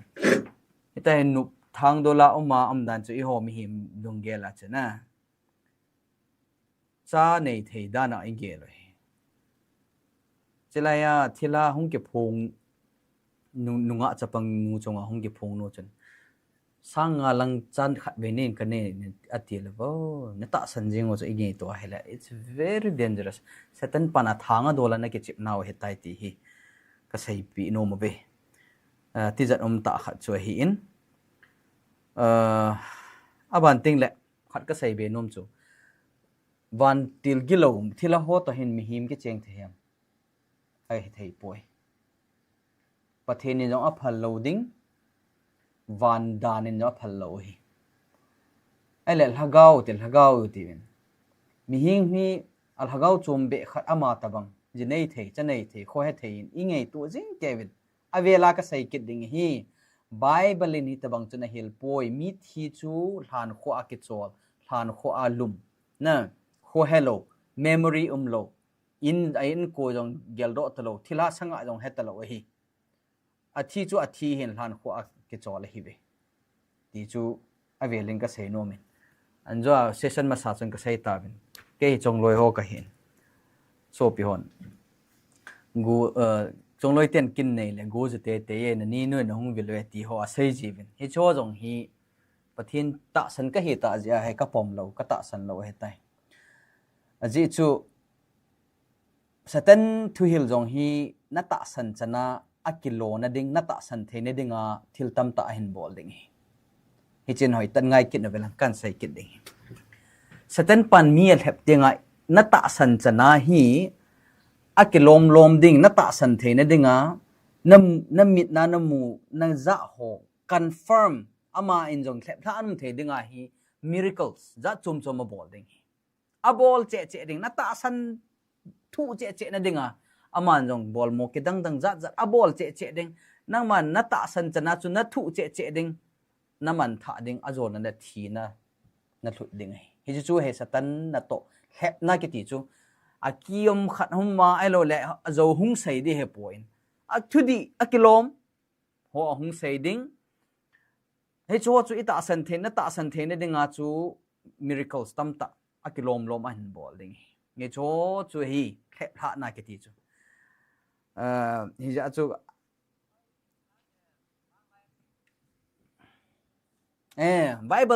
Bible jong satan dancer na pen chu when he use Bible hin lai chu na adi dia Bible a hin man cha a thu a hin seya na a hin to ting le na jo hung dancer na sache na lai ding hi chu he pathin thuai mu chu aji chu ma hin masanga thil so pathin na to ho hi a chan ho hi an tho de alim an tho de na lai alim a hin tho ding in na sata a hep ha na ding hi na hin to ding hi ya chu so pete ho avela ka sei nom ka tip na nom chu van til gilo ho chu thilha kiti thil ho hi akichek ngai povin they are not marrying they are not given into marriage ya chu tia Bible na sei hai le yimf dai muna thu pon na thil ho hung ki phonge ati ho in sa ka nei tin le sanga lang khat ve ne in ka ne ti ho hi koi ho hiam thil ha mi zo ho a hi ve he cho hi ta san ding a hi poi ka ti hi ya chu ta san cha ti hon pathian thuai ki bol phu wa aban ting le a chei na dinga ban til chung chang thu thil chung chang thu ka sei no mai comment ho jong don but na nei hi ji chun comment khat na chun iphiam ti le hi chi kaw si chung chang thu ho jong an sei hin sei wang weng ten neu khat kaw si ti tinga hele mi chunga na tong mi sunga lu thei chu lhagau bo vok ki ti hin hi cho hi thil lhagau a hi vi amo ho jong hi amo hi mi sunga lu na bol mo kidang dang a bol wa mi dang atom banga khu uma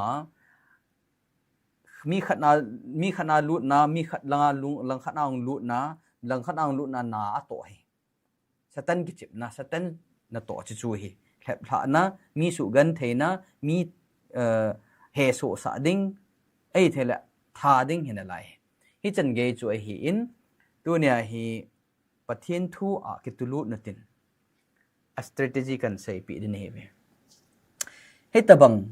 khlep thla na ho satan thil bol na to na ho hi cho hi ki chai hen itiule there is only one Bible ki say pathian thu hi ta sanun lang Jesus Christa ta sanun lang chon sit ngai dam na thu mun lang natlam pi na lam ha o khelwin Christa a ki pido ovin chon sit na zo si phongun Christa baptize sang lo lai ho baptize sang wan lang Christa ki pido thing sanin lang pathian thu ni pi siam tu nia hi vantil gilo ho thila ho chu sang nga lang ka pengo ve tele Bible chun vantil ho hi alum khom ngai po ve cha apeng ngai po ve tile Bible chuna ta sana le you are free satan thang kola ko na on thol he tai e cha pathian thu na ta sana le satan pa inada tha de ama wang satan pan tu nia athu sei ho athu phun ho vantil gelo ho thil ha hong ke phun jing ke na chu na ta san chana chu pathian thu ko na manding satan na hi de che ding hi to a jong hi gam sung wa thil ho hi ve leo chun hi cho hi ita san chanawa hi deeper miracles abol ding hi kidang dang an bol na lai ding hi Bible chun mi thi hong an thong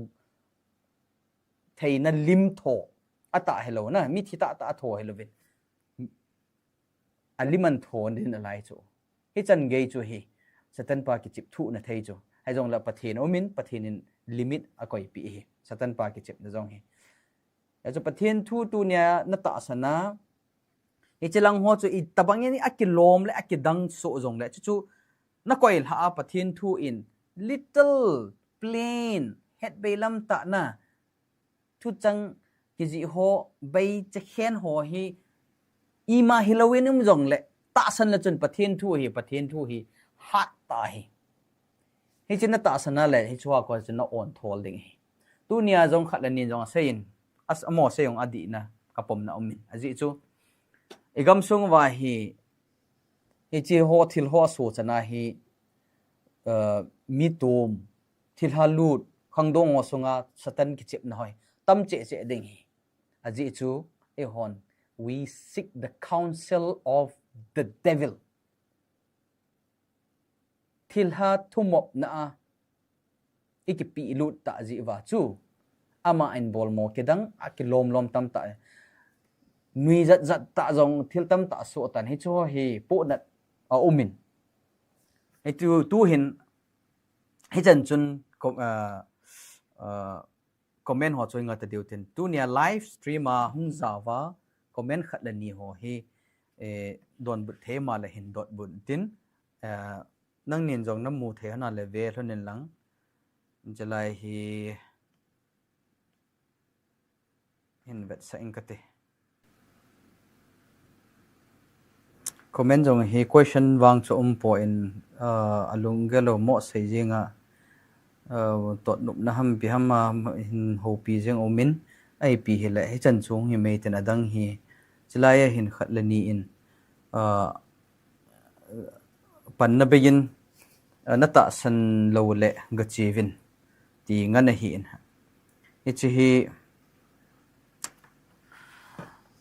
avel velang don bu jong chu ngai ka sapo in ka sei sa he ta in mun chum chuma ki uma hi in kai di mun chuma ko me hin aban ting le ka ta san lo na mun thilha sanga ki phun na mun chu what would I do muthim le khova in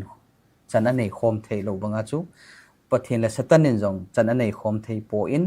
pathin ta san cha te le thagau lam dang nung ju ho chu iti jong la chan ke nei khom thei pon te kon khatin namang tha di ho na so pi na nu na naw he nge ama wang gmf de tu phon ta sono khu they deliberately hena sa ti tawte amo ho in thing patna akisanova decided hitavin he chu hu itabang ka ki pho hanang ki sei jong le azui lo dewi hi ka he ya chu azui thei chan khatlani kha la ta hi ipija na ki kumu ve video na simjing ke na tiu ham ati na simjing ke ati khatlani umen henge ka simjing ke po ve just one or two video he bovin ipija chi kan sim ham tia hele ho do na ho vet dinga ka sim hi po in question hindong ho bulung boy na nei ho na kai koma video hin simin elowale ichi hin hil chinin ich comment hi hin ti in sei in tia an sei pressure he ahung tam je achu khatlani angai nom ho aphat chompi ho dinga ka hin sim hi in anjo ting le kai kom thlung te hen ti ho chu hin sei hi ben lang hi chu hi na thang pi khat chu oi nhiều khát ốc đặc biệt premium nam oh men say vậy chỉ là Bible khơi về tiếng Anh lệ thì pana tu pha gospel cho hơi sắp phong đi hết ya muốn tin gam tin ana chỉ điều coning call kim về là nó sắp phong đi hết đi chỗ na muốn khát lệ bin muốn khát lệ con cái phong đi hết đi lo hết Bible tua GMFDI ki ponar ka beting ala mun khalele ki pon mun khalele ya ko thau kinu mun khalele ya ko pati til ki dang mun khalele ya ko pati na to da na me hi chu di lo hen so bite ho pati na ko na hi dinga pati na ko na a hi dinga hi le lai mun se ko hi lo ding hospital a jong hi ding ana dam lo jan dam ho jang chu alung thim boy kaw tom ta bang thilabak ta bang ngin hi lo ding akeng bong honga su dam diu a hello le nat na dang na thina the cancer ronga su dam diu he patina ko ni ya le che aban ting le chelai bible lai vet ting a le pakai krista le de me no ti no ki ho na cho nang hon hi chelai mol se sia ko na hi chi mol pathin ho na mol jerusalem mol hi chelai hovin bo sia ko pathin ho de na ti win kapu ka paten hi ti khaten tin pakai kristan tabia ka sepi na hi tua hi ven chilai mol khu ti talo ding in chilai mol ti talo ding in mun tina pathinin amma ata san amma ngai lu te chu mun tina hoi lai la ho the dinga pha long long ye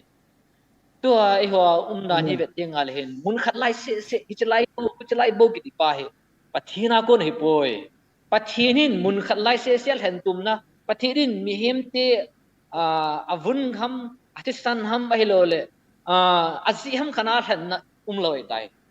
pathinin tu la ya hi mi hem hi hoya ki mu piam tela alung thima ve mi hem min alung thimai pi gelam pathin ho la chu pathin jang ama chu hoi lai mol pang man nang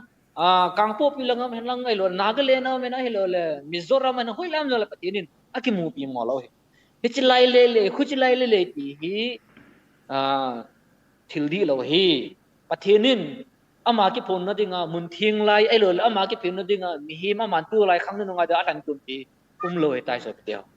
hi chu masang lai pia pathini israel te khuna na ko hin chu kum sang gup ta hin boi pia afel pha alo le sorry kum sang li ta hin boi pia kum sang li songa jang i ma hi lo pa pathinin anga he tai chu tu ai zentai lom ta poi so lom ta poi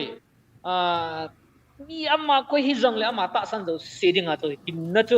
nakot bula jong hin na chu na lung thima jong hin na chu koi lai jong le na mu thei tai ta pathini mi jalen na pi hi ta ki kala thu hin se ki na hi ta ki kala bible ki kala thilbol ki chu pathin de lo hi ti chu i ma do dio hi ti chu ka hin share ye ki ba me chalaya live streamer question hindong khat hindon butte te inti aumin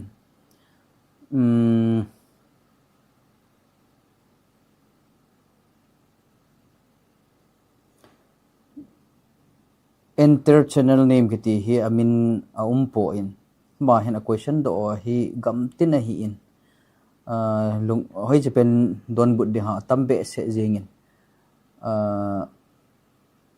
title a topic to kitu hin question dong leo chen don bud no de hi in en la chi hi ai khat walin thang be sen ai pi hele laya an sei na khana kan don but nom khat chu pi ham tia hele ho la cha ho gachi a pa mo pathin ipi ho chu ba se e het deu khat chu Israel tong chung pathin hinga ho bo hin abula bala sei ding ang chu ken la bel jong so pathina ho they worship ezong le achi khilomin achi di umin hi Israel te jong chu thiam pu ho leng hong chu pathin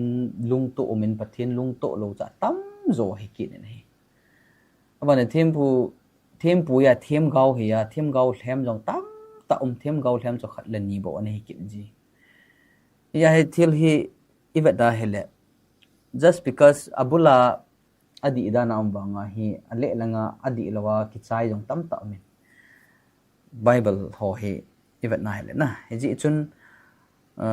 pastor tam ta in ji me de thu phone khata sanen azui na ve he jong le he cho zo si chu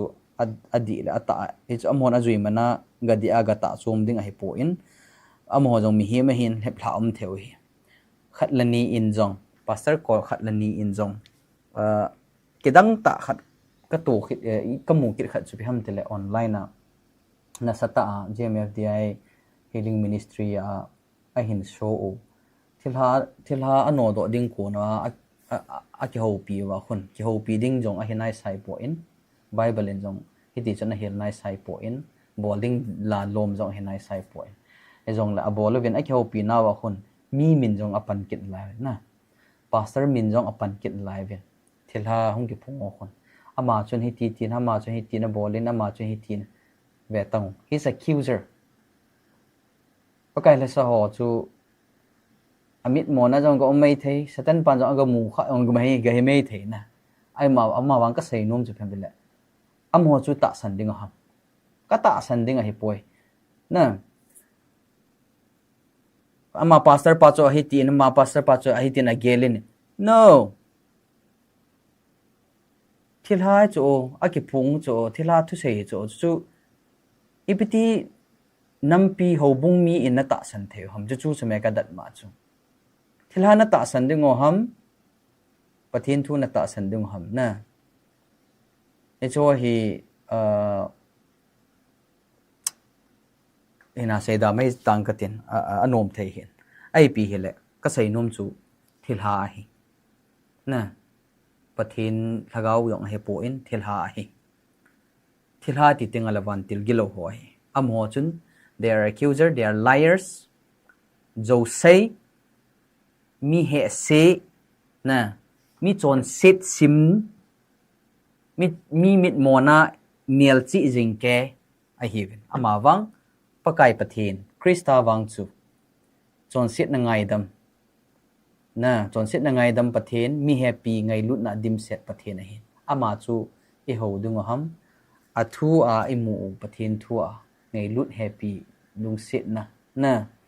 he chu ro chu i kilhan wa ta san ding ham chang chu kilhan natin kivet natin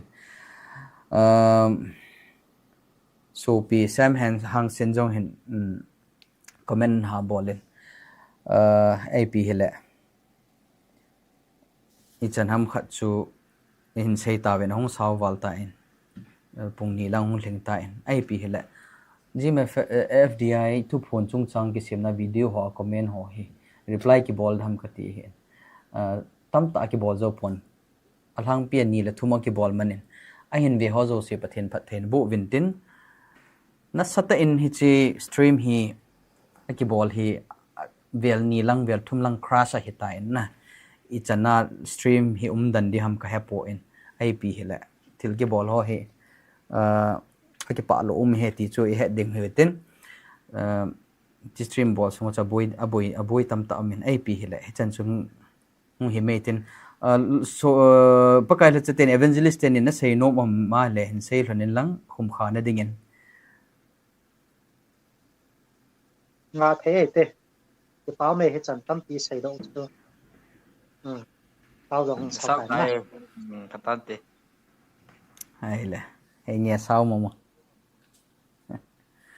ai le Okay, tu ni chana Everlasting Gospel Ministry in support ho zo sin sunga ki pa tu kan sei ke de chale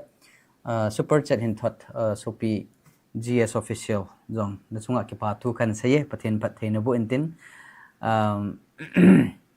aban ting le to kan sei ho hi dei bangin aki sei so thei po in technical difficulties challenges tam ta aki to in ida bawale pathin phasa le idam na awale ban jong le in sei nautin cha aki doila aki tup chu pe ham tile pathin thu a ki puizang pathin thu a ki sim phat reformation te hen tunya ki hon ka het ho hi ka thip chana wa ki ho dinga thip chana kom thewe hi jong le chu pakai pathinin ai ko na wa he po in i het ho chu sei phung ding sei pi ding tu la ya mun tina ki chi zo hi jong le mun chom ma chan ki chi na hi jong le ki chi zo hi jong le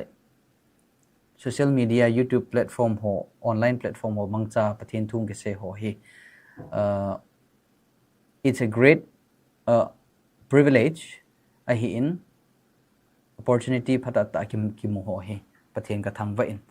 ji chun online na video hin be ho zo se pathin phat thein bu within comment ho hi all le na comment ho hi question na no ho in na ta san now le na ta san lo na ho question sim do thei don but thei ding ho hin sun ji vel lang na aban ti la topic to ke tu ho gam tin nan do ting la don but ji lo hi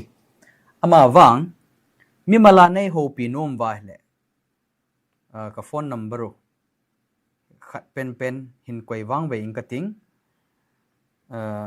icha hin ichi let ta kan koi de miu sin mu the na ding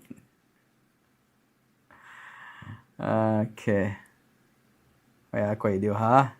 aning la nga hin koi nga okay ichi number in call vin lang ne ke ho pi theo hi in i chan chong hi mai tin a chai na in live stream a hung zau evangelist jang boy le evangelist thang boy jong nang ni chunga ke pa thu kan sei pathin pathin bu hin tin na pan na to na hon thil bol hon na pathin lam kai hon tin evangelist thang boy jong na dam lo ho bui pi in relief camp ho aumin na tongin asaten mi na bol zo loading a bol thei lo de tam ta am bol dan pathin in amang chajing tin evangelist jang boy jong a pastor hi na ana to na ho pathin ma puijing ta hen lang a chai na in viewers ho online na hung zau ho interchannel name na min hi ka hepon hi jong le na hin bet jing ki pa thu kan sein paumal som ho kip jong na chunga ki pa thu kan sei goku mate jong na hin bet jin kan pa thu kan se naumin jong nen bet jin ki pa thu se w3 willy jong comment ma sapen ong hi in na chunga ki pa thu kan se iti chu hin tin tu ne chana hi YouTube ministry pathina chi machal sa jinga in support jing ho chang veling ki pa thu ka sein a chaina dingin tauna khat evangelist thang point hin 19 stream ana chai taw hite aban ting le damole stream jong hi precise concise and short na I bol do he okay evangelist thang boy in taw na khat hin mangin tin phat na chai taw te